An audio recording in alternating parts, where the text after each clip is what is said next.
Comencemos el repaso de cabeza y cuello. Recorriendo este video, usted podrá realizar un repaso completo del tema. A continuación, usted cuenta con un esquema de los temas a tratar. Por un lado, en cabeza vamos a ver facie, ojos, y dentro de los ojos ceja, párpados, pestañas y globos oculares, dientes, boca, lengua, glándulas salivales, cuello, y además vamos a ver la eliminación de sustancias por orificios naturales, trastornos de la fonación y dolores. Comencemos por las fascias. Es lo primero que se describe en cabeza y cuello, que es el conjunto de rasgos fisonómicos donde se incluye el color de la piel, características anatómicas de la ceja, de los párpados, de la nariz, pómulos, boca, mentón, la tersura de la piel, la presencia de arrugas, forma y expresión de los ojos, etc. Su análisis cuidadoso puede orientar hacia el diagnóstico de alguna enfermedad.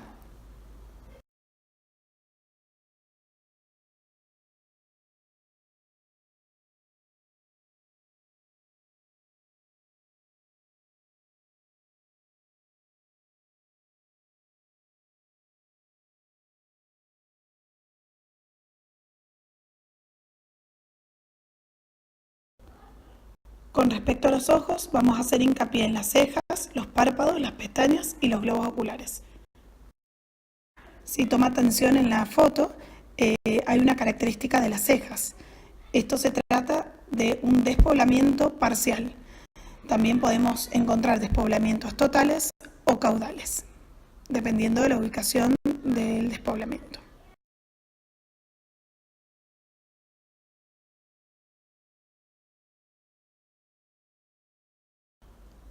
A continuación vamos a ver características de los párpados. En la primera foto podemos ver que se trata de un descenso de uno de los dos párpados o la incapacidad de abrir correctamente los ojos.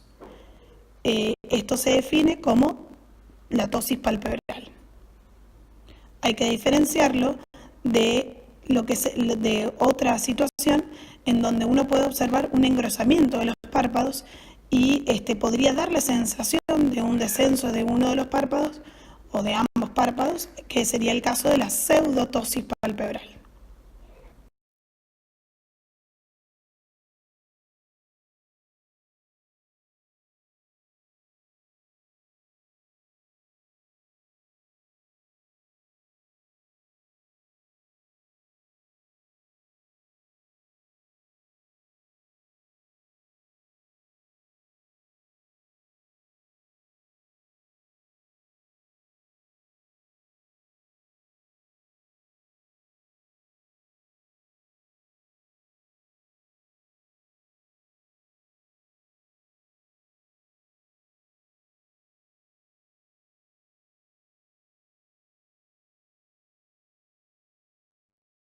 En la siguiente imagen podemos observar la eversión del párpado, en este caso del párpado inferior.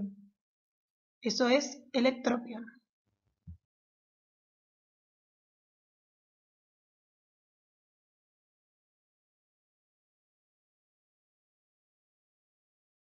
Por último, podemos observar la inversión del párpado, en este caso también del párpado inferior, pero se podría dar en el párpado superior, y estamos frente a un entropio.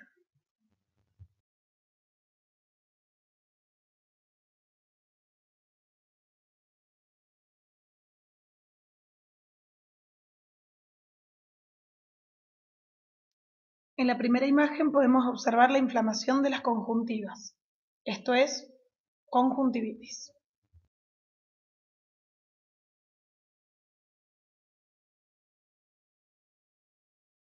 A la inflamación crónica que afecta a las glándulas de Meibomian se la llama chalación.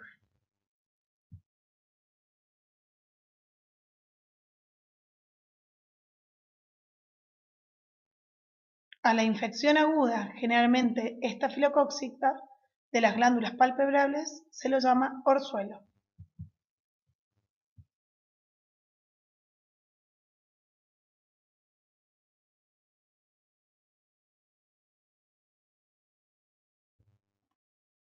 En la siguiente foto podemos observar la inflamación crónica de bordes libres palpebrales. A veces en la foto es difícil de representar, pero se ve el eritema en el párpado inferior sobre todo. A esto se lo llama blefaritis.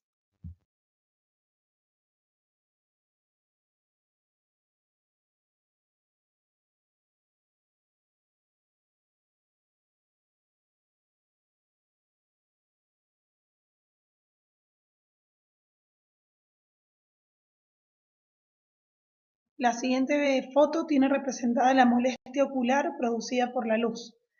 Difiere del deslumbramiento, que es una adaptación ocular a la luz lenta e incompleta. Generalmente se acompaña de blefarospasmo y lagrimeo.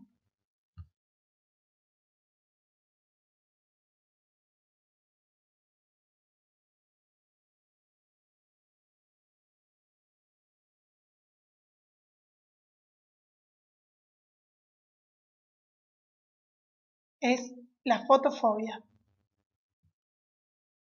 En la imagen se puede observar un ejemplo de cierre palpebral intenso e involuntario. Está producido por el espasmo del orbicular, que puede estar condicionado por estímulos ya sea endo o exooculares.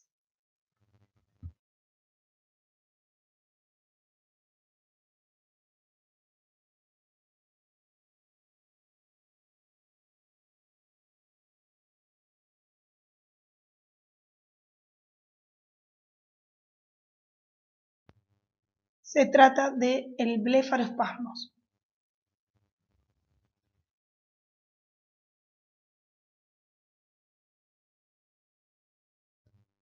Al aumento de la secreción lagrimal con derrame fuera del ojo, que puede ser activo por hipersecreción lagrimal o pasivo por alteración o obstrucción de las vías excretorias, se los denomina lagrimeo o epífora.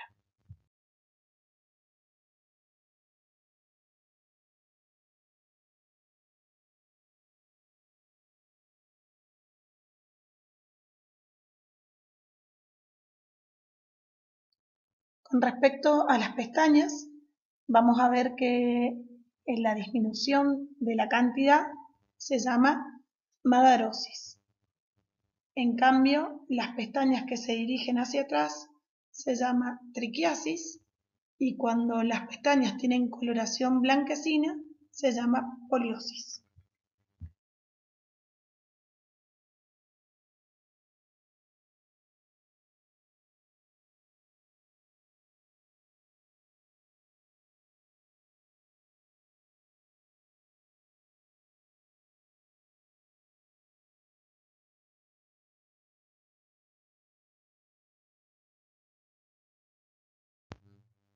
La protrusión del globo ocular, que puede ser uni o bilateral, típicamente del hipertiroidismo o de un tumor del globo ocular, se denomina exoftalmía.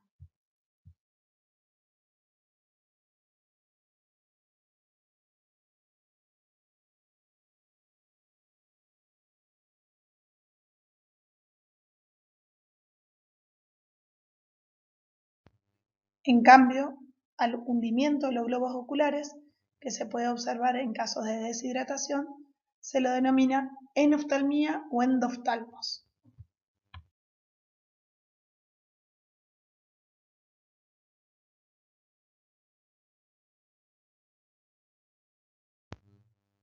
Con respecto a los labios, podemos decir que el agrandamiento del labio se llama macroquelia. Cuando los labios están inflamados, uno se refiere a queilitis. Cuando existen defectos o fisura del paladar, se trata de una palatosquisis. Y cuando hay un proceso no inflamatorio del labio que produce fisura y grietas, se llama queilosis.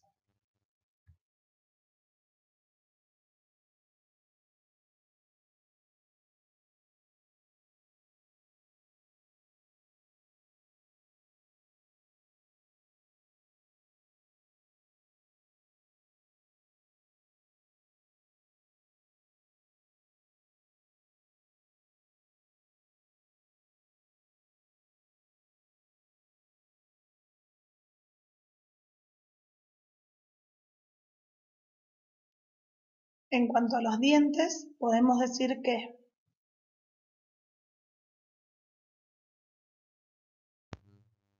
cuando el maxilar inferior se desarrolla excesivamente hacia adelante, que esto se da frecuentemente, por ejemplo, en la acromegalia, esto se trata de un prognatismo. En cambio, cuando los incisivos superiores se proyectan hacia adelante sin coincidir con los inferiores, esto se trata de un progeneísmo.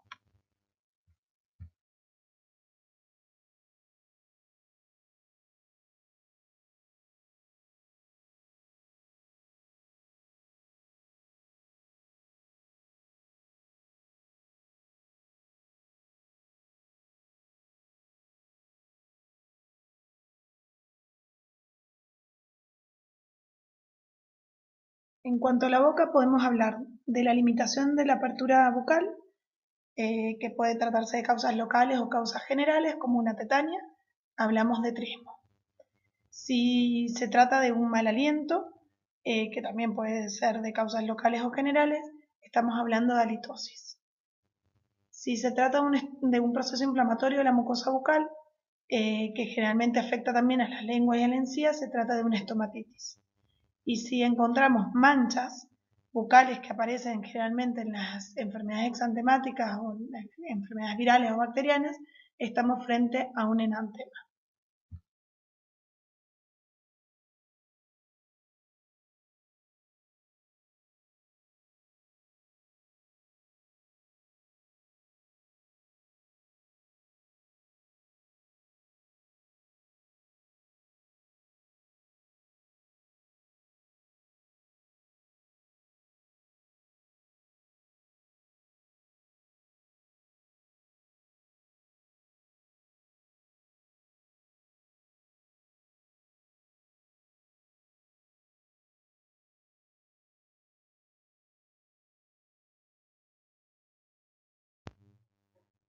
Con respecto a la lengua, podemos encontrar una lengua anormalmente pequeña y eso se denomina microglosia. Si estamos frente a una lengua anormalmente grande, que se da típicamente en la acromegalia, en enfermedades de depósito, en el hipotiroidismo congénito, estamos frente a una macroglosia. Cuando la lengua está cubierta de una capa blanca, eso es típico en la dispepsia, es una lengua saburral. Si la lengua es negra y vellosa por crecimiento de papilas, que se da por el uso de antibióticos, la denominación es la melanoglosia. También podemos tener una lengua con una superficie que presenta múltiples áreas de escamación y que da como un aspecto de mapa, como se ve en la figura. Esta lengua se llama geográfica.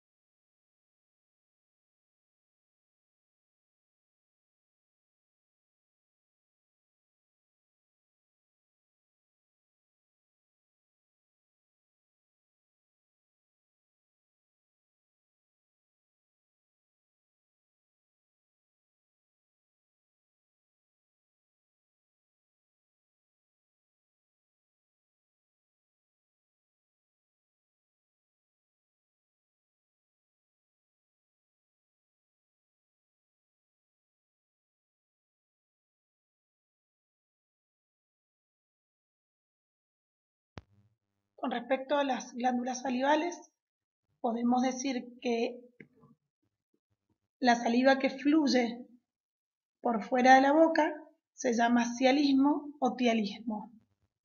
Cuando existe un aumento de la secreción salival, se trata de cialorrea. Cuando existe sequedad bucal por defecto de las secreciones, o sea, existe una boca seca, hablamos de xerostomía. Y bueno, y no están las imágenes, pero también podemos hablar de cialofagia cuando la saliva es deglutida.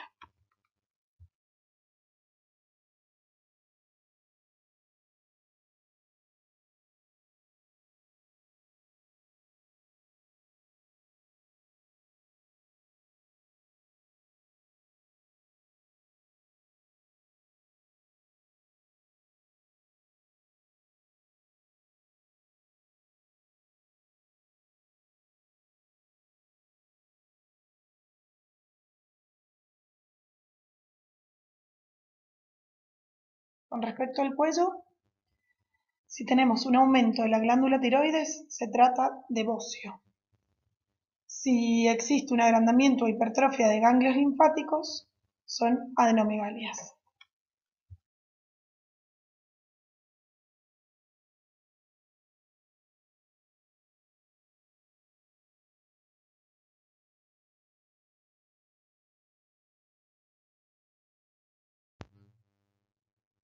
Con respecto a la eliminación de sustancias por orificios naturales, vamos a hablar de salida de líquido por orificios nasales anteriores, espontánea o al expirar bruscamente, y esto puede ser serosa, mucosa, mucopurulenta o con estrías de sangre. Estaríamos frente a una rinorrea.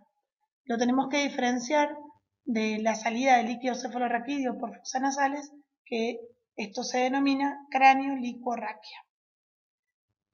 Cuando estamos frente a salida de sangre por las fosas nasales, hablamos de epistaxis o rinorragia.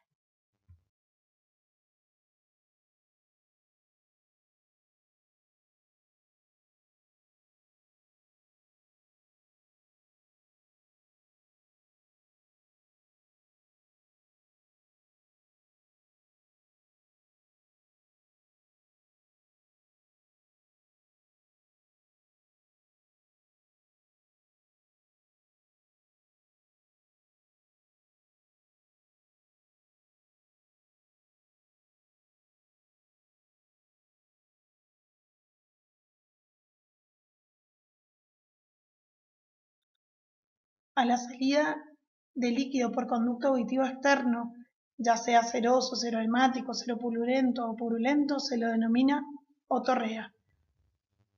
A la salida de sangre por el conducto auditivo externo, que puede estar vinculada a rupturas de tímpano o a fracturas de peñasco, se lo denomina otorragia.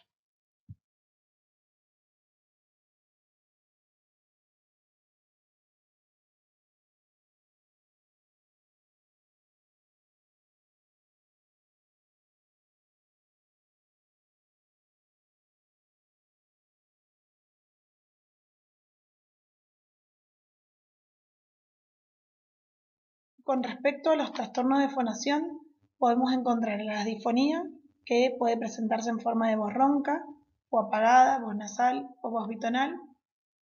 El ejemplo de mi voz sería una voz difónica. También podemos encontrar la afonía, que es la pérdida de la voz por causa local o por problemas no orgánicos de origen psicógeno.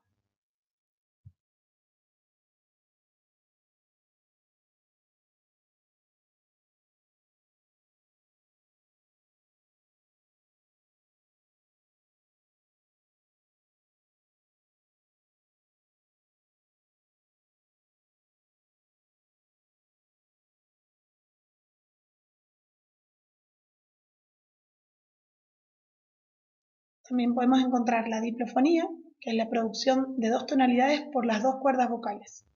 Es bastante rara. Y también el falsete, que es la voz de tono más alto que la apropiada para la edad y sexo del que habla.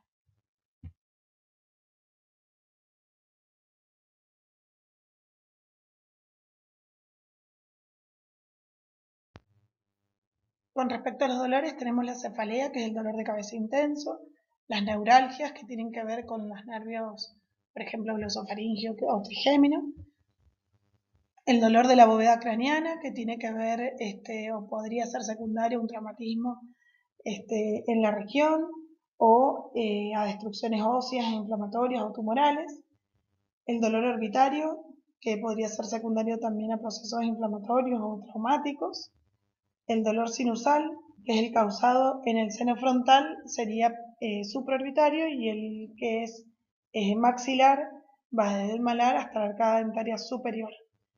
Si hablamos de otalgia, hablamos de dolor de oído. Si hablamos de odontalgia, estamos hablando del dolor originado en una pieza dentaria.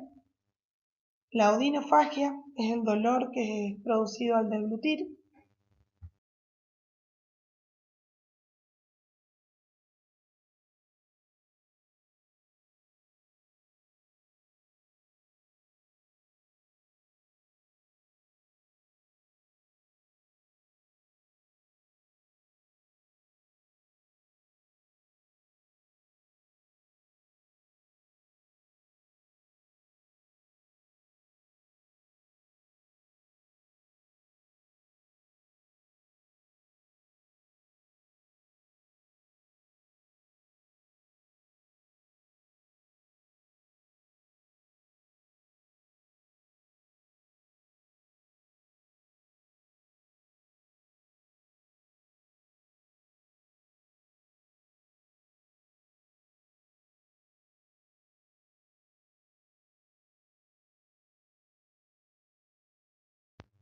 El dolor parotídeo puede ser causado por procesos localizados en la glándula parótida y podrían estar acompañados de trismos o exagerarse ante la masticación, la dilución y la articulación de la palabra.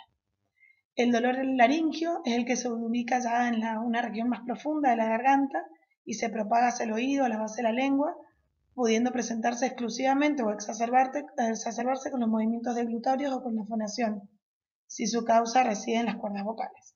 Y con respecto a la tortícolis, hablamos de una desviación viciosa lateral del cuello, de manera que la cara y la cabeza se acercan al hombro de ese lado, y esta tortícolis podría ser congénita o adquirida.